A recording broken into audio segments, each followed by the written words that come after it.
Nesse vídeo eu vou te falar algumas verdades a respeito do Mundial de Clubes. Se você está acostumado com aquele tipo de opinião rasa que você vê por aí nos programas de televisão, na internet, esse vídeo ele não é para você. Mas se você gosta de futebol e gosta de enxergar por um lado um pouquinho mais profundo, com um olhar diferente, sem narrativa, sem romantizar demais, de forma exacerbada, aí sim esse vídeo é para você. O Fluminense está na semifinal do Mundial e vai enfrentar o Chelsea. O mesmo Chelsea que eliminou o Palmeiras ontem perdeu para o Flamengo na fase de grupos. Onde que eu quero chegar com isso? Primeiramente, cada jogo é um jogo. A partir do momento que entram 11 jogadores de cada lado, as coisas mudam. Não importa somente o dinheiro, não importa somente o elenco, não importa somente o investimento, o tamanho do time, não importa só a camisa. Ali, o que vai ditar as regras são vários fatores, e sobre eles que a gente vai falar aqui hoje. Esse vídeo vai ser dividido em tópicos. Então a gente vai falar alguns fatos, eu vou dar a minha opinião a respeito desses fatos e por fim você tira as suas próprias conclusões, assim como a gente faz em todos os vídeos até aqui. Primeiramente, eu quero falar sobre a diferença do nível do futebol europeu para o nível do futebol brasileiro, o nível do futebol sul-americano. Isso virou uma pauta muito grande, muito forte na televisão, na internet, depois dos resultados desse Mundial. Mas o que eu vou te falar aqui é que sim, é uma discrepância, sim. É uma diferença muito grande ainda, sim, do futebol europeu para o nosso futebol. De forma geral, tá?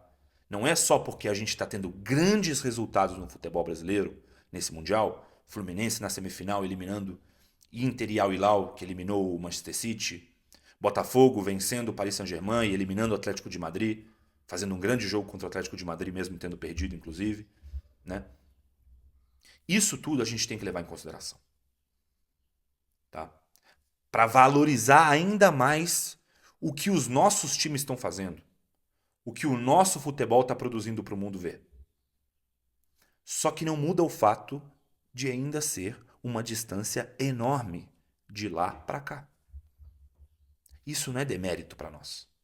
Isso só faz com que a gente queira melhorar cada vez mais o nosso produto. Isso a gente tem que levar em consideração o tempo todo. A gente tem que lembrar das coisas. E eu tô aqui para te fazer lembrar das coisas também. Primeira coisa que a gente tem que pensar é em contexto. Os contextos são muito diferentes. A preparação é diferente, a concentração é diferente. Isso faz muita diferença quando entra no campo. Porque a preparação do sul-americano, do futebol brasileiro, para esse tipo de competição, muito maior do que para o europeu. Isso não significa que o europeu não se importa com o Mundial, que não leva a sério ou que não comemora as vitórias. Pelo contrário, eles levam a sério, eles querem ganhar, demonstraram tristeza em eliminações e comemoraram muito as vitórias. Ontem mesmo, o Chelsea comemorou muito a vitória contra o Palmeiras, fez cera, segurou a bola no fundo, no campo de ataque quando o jogo estava para acabar. O Chelsea queria muito vencer e comemorou muito. Só que isso não significa que a preparação não seja diferente. A preparação é muito diferente. E torneio de tiro curto, isso é muito importante a gente levar em consideração. Torneio de tiro curto, Mundial de Clubes, Copa do Mundo, não servem de base para fazer uma análise profunda. E a gente já viu isso quantas vezes? Toda a Copa do Mundo a gente tem exemplos de zebra. Toda a Copa do Mundo, aqueles ditos favoritos caem antes das quartas, antes da semifinal, alguns até na fase de grupos. Toda vez acontece isso. Me espanta o fato das pessoas que falam de futebol e têm relevância para falar de futebol na internet, nas redes sociais, não tenham tido esse tipo de opinião. Porque é normal do futebol. E eu vou trazer exemplos sobre isso nesse vídeo também. Mas antes de trazer os exemplos, eu quero fazer outro comparativo para a gente refletir. A distância entre futebol brasileiro e futebol europeu é grande, certo? A gente precisa ter humildade para reconhecer isso.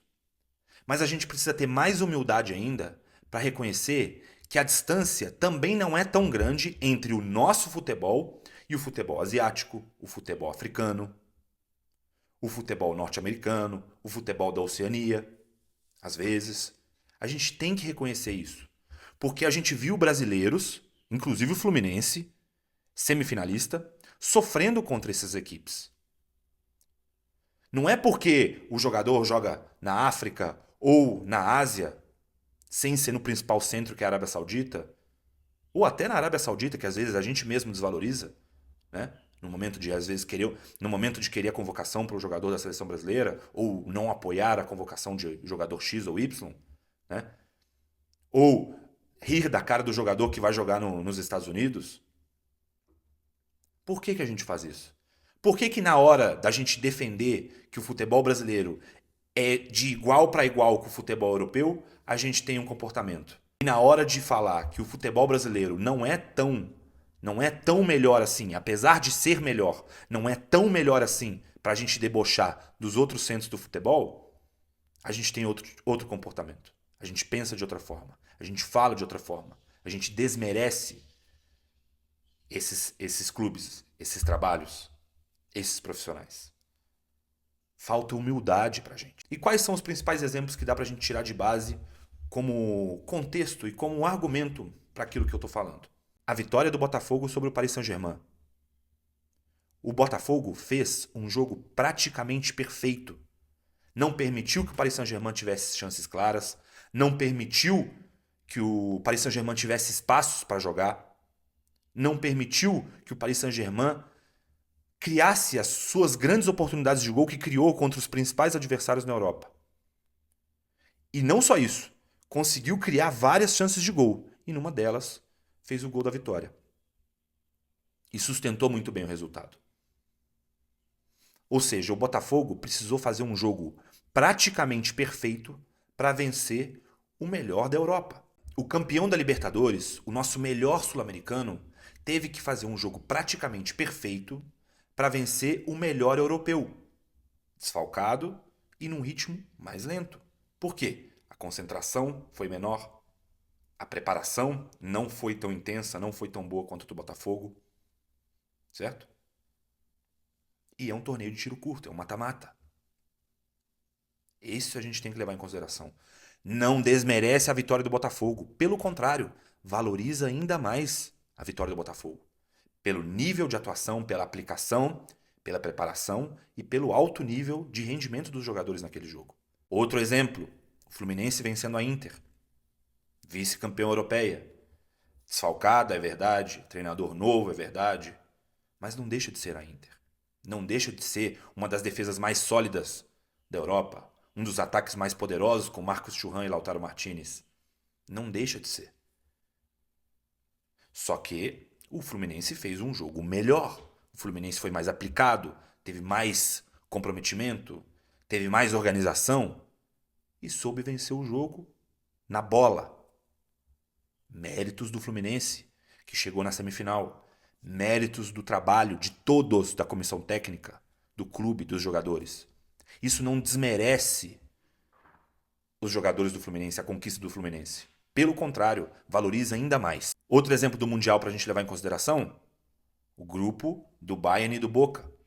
O mesmo Boca que deu trabalho para o Bayern de Munique, fez com que o Bayern de Munique vencesse o jogo depois dos 40 minutos do segundo tempo, foi o Boca que empatou com o Auckland City na última rodada.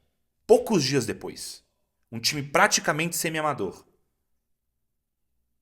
Por que na hora de fazer essas comparações de futebol europeu e futebol sul-americano, a gente não leva isso em consideração também? Porque a verdade é simples. Cada jogo é um jogo. Quando entram 11 jogadores de cada lado no campo, as coisas mudam. Só que o nível é muito diferente, sim. E competição de tiro curto não dita as regras da análise profunda. Mais um exemplo de competição de tiro curto. Mazembe Internacional, no Mundial de 2010. O Mazembe era melhor do que o Internacional? Não era, mas venceu a semifinal. E talvez os principais exemplos que a gente pode ter de competição assim, a Copa do Mundo. Quantas vezes a gente já viu na Copa do Mundo surpresas como o Marrocos na última Copa sendo semifinalista? Ou a Costa Rica de 2014, classificando no grupo da morte e não indo para a semifinal porque perdeu na disputa de pênaltis para a Holanda. Marrocos é melhor do que a Espanha e Portugal? Marrocos eliminou os dois. Marrocos é melhor que a Espanha? Marrocos é melhor que Portugal? Não é. A Costa Rica é melhor do que a Itália? A Costa Rica é melhor do que a Inglaterra? Era melhor? Não era. Mas eliminou. E fez um grande jogo contra a Holanda também. Foi para os pênaltis. A Holanda que venceu o Brasil por 3-0 na disputa de terceiro lugar.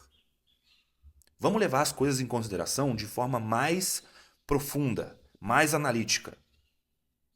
É legal a gente romantizar. É gostoso a gente romantizar. A gente dá valor quando a gente romantiza as coisas. Eu entendo isso. Mas a partir do momento que a gente quer olhar com um olhar mais profundo, a gente tem que ser mais honesto com as opiniões, mais honesto com os fatos que a gente tem na nossa frente. A gente não pode esquecer disso. E o terceiro tópico, que é muito importante também para a gente levar em consideração, é o fato dos europeus estarem em final de temporada. E aí, automaticamente, a gente vai lembrar da entrevista do Klopp e da entrevista do Rafinha, que foi muito repercutida negativamente aqui no Brasil. O Rafinha, de fato, escolheu as palavras erradas. O Rafinha, de fato, foi infeliz quando ele disse que é um torneio a jogar por obrigação. Ele foi infeliz. Só que o argumento principal dele é sobre a questão física, de recuperar os jogadores. É a mesma coisa que o Klopp falou. Quando o Klopp disse que é muito contra o Mundial de Clubes, ele estava falando principalmente da questão física e mental, inclusive, dos jogadores também. Quando a gente fala de questão física, a gente está falando a respeito do produto. Porque senão a gente vai perder grandes jogadores no meio da temporada, vai perder grandes jogadores na Copa do Mundo. É um argumento válido. É claro que o Mundial está sendo fantástico, está sendo muito prazeroso de assistir. Mas isso é levado em consideração pelo lado deles. Assim como a gente também reclama do calendário do nosso futebol. A gente reclama dos calendários da CBF, de muitos estaduais, de muitas datas, de pouco descanso, de pouco tempo para treinar.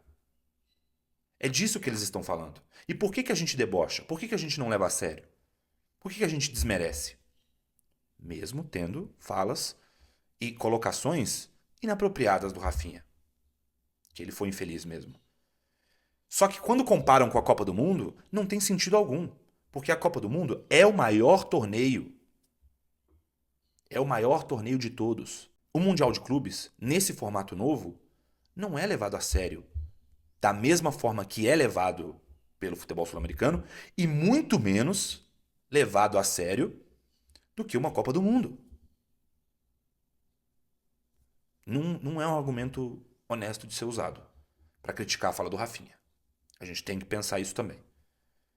E principalmente, e aqui já para encerrar o vídeo de hoje, os rotuladores. A gente tem que prestar muita atenção em quem está falando, em quem está dando as certas opiniões.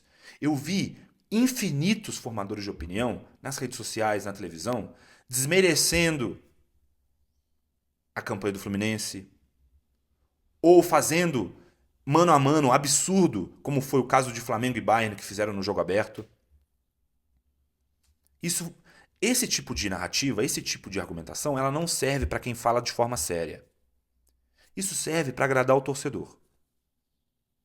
Se você quer agradar o torcedor com a sua fala, e se você, torcedor, quer se sentir agradado, tudo bem. Mas depois não se posiciona como alguém que fala de futebol e quer falar de futebol de uma forma analítica, de uma forma complexa. Porque se você corrobora com esse tipo de opinião, não serve. Não tem credibilidade para isso. Esse debate ele é mais do que importante, é um debate necessário. E esse vídeo trouxe um pouquinho disso. A gente pode ficar aqui horas, a gente pode ter vários outros materiais, vários outros vídeos, em live, em outras redes sociais, para falar sobre isso. Mas o mais importante é que o problema não está no debate em si, porque o debate ele é necessário. O problema é quem está debatendo. Não é isso, Drop? Perfeito. E um recado pro pessoal é para se inscrever, deixar o like e seguir nossas redes sociais que estão aí na descrição. Perfeito. Amanhã tem mais? Amanhã tem mais. É isso.